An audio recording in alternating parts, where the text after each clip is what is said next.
Isa ka na din katulad ko, anak. Anong ginawa mo sa akin, Nay? Kakaiba yung nararamdaman ko. Gusto mo malaman ang totoo, di ba? Isa akong diwata mula sa mundo ng Encantasia. Ha? At isa sa kapangyarihan ko ay ang manipulahin ang picture na nasa cellphone mo. Bakit yung mula sinabi sa akin, Nay? Dahil ngayon ang tamang panahon, anak. At nasa katawan mo na ang kapangyarihan na para sa'yo. Pero paano ko malalaman kung ano yung kapangyarihan ko? Ikaw ang tutuklas niyan, anak.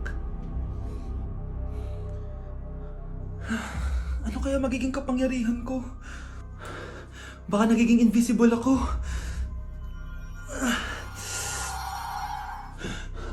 Hindi ako nawala. Baka kaya ko magpalutang ng gamit.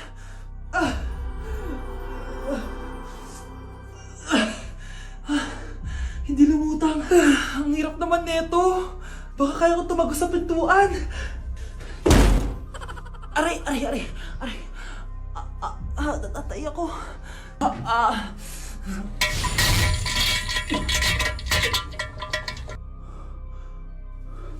Ano yun?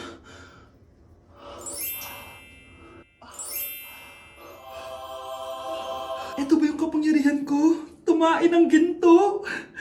Nay, alam ko na yung kapangyarihan ko. Tumatay ako ng ginto. Anak, uminom ka na maraming pampatae para yumaman na tayo. Talino mo talaga, Nay. Hala, nalipat na naman ako ng classroom. Bakit kinder yung nakalagay dito? Saan yun? Ba't puro mga bata yung nandito? Hi mga bata! Ang lesson natin ngayon ay addition. Sino dito ang makakasagot ng 1 plus 1? Ang dali naman ng lesson dito. Ma'am, 1 plus 1 is equals to 2. Correct! Mga bata, 5 claps para kay Scarlett. Hindi niyo ba alam yun? Mga bata, science na tayo ha? Ilan ang planeta sa solar system natin? Ba't walang nagtataas ng kamay? Ma'am, there are 8 planets in our solar system. Correct! Siguro nag-a-advance reading si Scarlett. Ba't parang walang alam yung mga kaklase ko? Okay, tatatakan ko ng star sa kamay ang makakasagot neto. What are the primary colors? Ha? Ba't ang dadali na subject dito? Last sem, nag-research lang ako eh.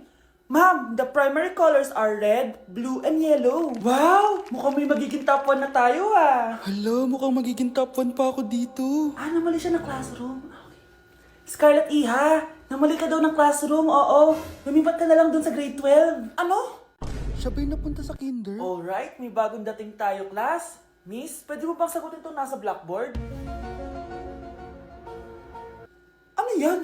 Madali lang yan. Madali? Sir, babalik na lang pala ako sa kinder. Buti ba doon magiging top 1 ako? Bye!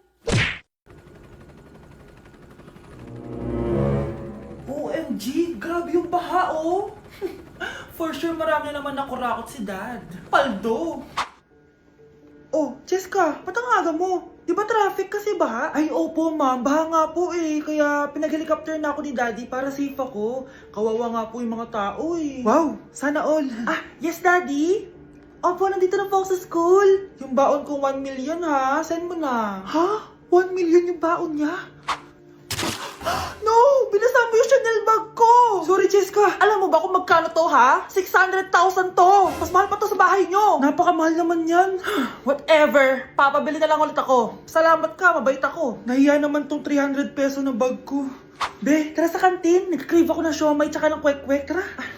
Pwede bang sa Wolfgang na lang tayo mag-lunch? Hindi kasi ako sanay sa mumurahing pagkain. Be, anong kala mo sa akin? Anak ng CEO? Ano ba yan? Hindi ba kayo binibigyan ng allowance ng daddy nyo? Ako na nga lang. Hindi ka naman ganyan dati. Okay, class. Si Cheska na ang bago nating treasurer. Ma'am, wag si Cheska. Kukurakutin niya lang yung class funds natin. Parang tatay niya. Flood control ayaw, gastos gusto. Kaya mayaman si Cheska kasi korap ang pamilya niya. Ang laki ng tax na binabayaran ko. Sa Disney Princess pala natin napupunta lahat. Habang kami, binabaha na dito. Ikaw pa helicopter lang. Wow, napaka-lavish mo naman. Tsaka, pairam muna ako nito Chanel bag mo ha. May ambag din ako dito, no? Hindi kami titigil hanggat walang nakukulong. Deserve niyong magdusa. Eating only 7-Eleven for a day. Let's go! Ano ba gising na magkukontent ka? Patayo na dyan. Ala. Good morning guys! So, ginising ako agad ni Bunch. 11 a.m. na. So, mag-breakfast tayo. Alam niyo na kung saan. Papunta na kami. And yung 7-Eleven dito, guys, sobrang layo. Like, sa kabilang barangay pa. Hulaan niyo kung nasan ako. Nasa isang branch ako na binigay sa akin ni Daddy. Thank you, taxpayers! Wow, ang daming choices, oh. Umagang-umaga, samgyup sa lagad. Ano yan? Balik mo yan, balik mo yan. Ano na naman to? Bayaran mo to, ah. Sabi, di ba breakfast lang? Parang mag-fiesta na tayo dito, eh. Let's eat! So, itry na natin tong spam musubi. Yan. Mas masarap yung sa Japan, pero masarap din naman to. Meron tayong samgyupsal. Oh! Baho, ah. Wow ah. Next is lasagna! Favorite ko yan. Masarap siya, guys. Mantikan ko na makalimutan itong matcha latte from Chingu. Hindi ko siya gusto. Parang lasang artificial. Sarap niya! Two types of people. Naubos namin. Baka sabihin niyo hindi namin inubos. It's lunchtime, guys! So, kakain na naman tayo. Bosh, gusto ko ng pad thai. Hindi po, ate! Kaya nga 24 hours 7-Eleven challenge. May kinikrave na akong ibang pagkain, pero 7-Eleven pa rin tayo, guys. Malay mo may pad thai sa 7-Eleven. 7-Eleven. Let's go! Excited na akong kumain. So, nandito na tayo sa second branch ni Daddy. Yes, kung di tatanong, guys, contractor po yung tatay ko. Tara. Wow, parang ang sarap nito. Ano na naman to? Bakit ang dami na naman? Ito yung kinuha ko kasi patay gutom ako. Water check. Mountain Dew Zero check. Another mukbang. 100 kilo challenge. Tinahin natin tong Gogi Mandu. Ganito yung tsura niya, parang siyang siomay. Sarap! Dito ko lang to natitikman. Wow, ang daming laman. Liempo. Sa akin, chicken. Kimchi rice talaga? Bumili din pala ako ng laing. Laing.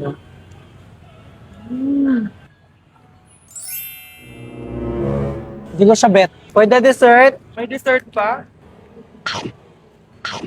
Busog na naman! Next Kaya stop? naman- Next stop na namin is dinner! It's dinner time! So, it's 7:17 na ng gabi and medyo nagugutom na tong tao na to. Saan kaya tayo kakain?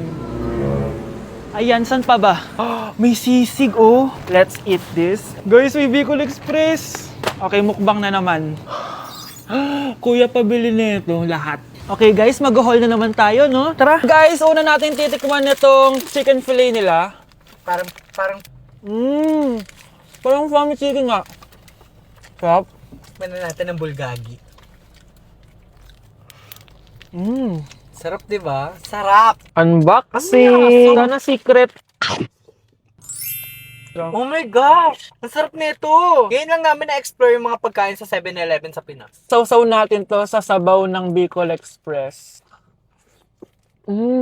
Okay, next naman namin natitikman na itong sisig. Masarap naman pag maasim. Grabe guys, nabusog talaga ako, malala. Kaya naman, kung may challenge pa kayo guys, i-comment nyo lang dyan at gagawin namin yan. So yun lang guys, thank you for watching and see you on my next vlog. Wow, vlogger. Gusto ko lang maging malinaw sa inyo na dito sa klase ko, ako ang nasusunod. Naintindihan? Ma'am, ito po yung assignment ko. Anong klaseng assignment to? Parang ginawa lang ng bata. Mababa lang grades mo dito, ha? Pinaghirapan ko yung assignment na yan. Sino ang pambansang bayani natin? Ma'am, Scarlett. Ang pambansang bayani natin ay si... Oops! Napakabagal mo sumagot. Ang pambansang bayani natin. Straight to the point ang kailangan ko sagot. Ayusin yung sumagot, ha? Hindi na kayo elementary. Opo, ma'am. Pinayagan ba kita kumain sa loob ng klase ko? Ma'am. Akin na yan. Kung ayaw niyong binabastos kayo, wag niyo akong bastusin. Oo, be. Kain tayo sa labas mamaya, ha? Hala, galit na si ma'am. Umalis lang ako saglit, ganyan na kayo. First meeting pa lang natin, pinapakita nyo ng mga ugali nyo. Buti pa yung kabilang section, tahimik lang. Kayo na ata ang worst section na napuntahan ko. Kung kami ang worst section, ikaw ang worst teacher. Sorry po, ma'am. At dahil dyan, bibigyan ko kayo ng maraming assignment. Ma'am? Oh, Scarlett, kamusta ka? Sana ikaw na lang ulit teacher namin. Ang sungit ng bago naming teacher eh. Hayaan mo. Next quarter, ako na ulit ang magiging teacher nyo. Talaga, ma'am? Thank you, Lord!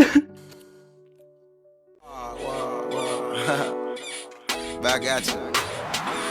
Bad girl. Is it bad that I never made love? No, I never did. But I shouldn't have had I it. want you to. Anak, oh, manood ka nitong Cocomelon para malibang ka. Ah, sige po, Nay. Ang cute nila. Quack, quack, but only 4 little ducks came back. Cocomelon ba yun? No, bawal yan, bawal yan. Ang dede ay pribado, bawal ipakita to. Hindi Anak, ano yung pinapanood mo, ha? Ah, Nay, eto na yung bagong Cocomelon. Ay, iba na pala yung Cocomelon ngayon. ang kwet ay pribado, bawal ipakita to. In fairness, educational siya, ha? Ang pepe ay pribado, bawal ipakita to. Hindi dapat. A day in my life, pero hindi ako magtatagalog, magkakapampangan ako. Nung Eyo Balo guys, kapampangan ko, yes. May panganak ko kay Pampangan eh. Pero ako masyado magkapampangan ka ng video ko. So lumwal kami ng abe ko, munta kami king outlet store. And medyo marimlaking wall. Sana li ko mangalgal ne. Eh ako Balo, pero bala mo awkward kung magkapampangan king camera. Pero alin ako makanila magsalita pa checking personal. So tara, tuki kayo kaya kami. Lumwal ta na guys. Diyos ko, karimlan eh. Mga syas na ako gamat. Balo yo, adwang Domingo na ako cholo ang bansa. Kukutang dana nung kapilang kumuli ako nung muli ko pa. Keling Japan eh, uso yung motor ang pon tricycle. Gamitan da Kenny train. So lungob ta na Keling station. So salita ng ticket. Ticket. Kapag Tagalog, ticket. Pero pagka Pampangan, ticket. Dapat maka-emphasize itang K. Keling Japan, balong-balo mong mabulok yung asbok yung kasabi mo. Kapag mamasok yung asbok, itry tayo. Ay, ayun na papansin din sinabi ko na. So atso kami nga ni Kening Mitsui Outlet. Kasi wala na kami agawa ka rin pera mi. Kaya iwaldas mi nemo. Kaya bang, joke ya ito ne. Danupa na ako, grabe. Mangalgal din kalamnan ko. Mantunta mong pipanganan, tara. Manganta na. Sakto ya mo. Mas masarap na pa rin magluto din Kapampangan. Biro mo guys, pero okay naman. Good morning class! Bakit ang dami nakadikit sa wall? May ballpen, may walis. Ma'am, uso kasi to. Ididikit mo yung mga bagay gamit yung wall friction. Parang ganito. O, di ba, ma'am? Ano? Wall friction? Hoy! Baka mahulog ka dyan! Sus, kung mga bata to. Kung ano-ano kasi nakikita nyo sa TikTok na yan eh. Try ko naman tong calculator. Ang saya! Tingnan nyo, dami ng gasgas ng wall, oh. Tanggalin nyo na yan. Kung hindi, i-absent ko kayong lahat. Guys, si ma'am naman na idikit natin sa pader. Hoy, mangulong niya kayo. Ma'am, huwag kang matakot, ma'am. A few moments later. Hoy, ibaba niyo ako dito. Guys, dismiss na daw tayo sabi ni ma'am. Uwian na.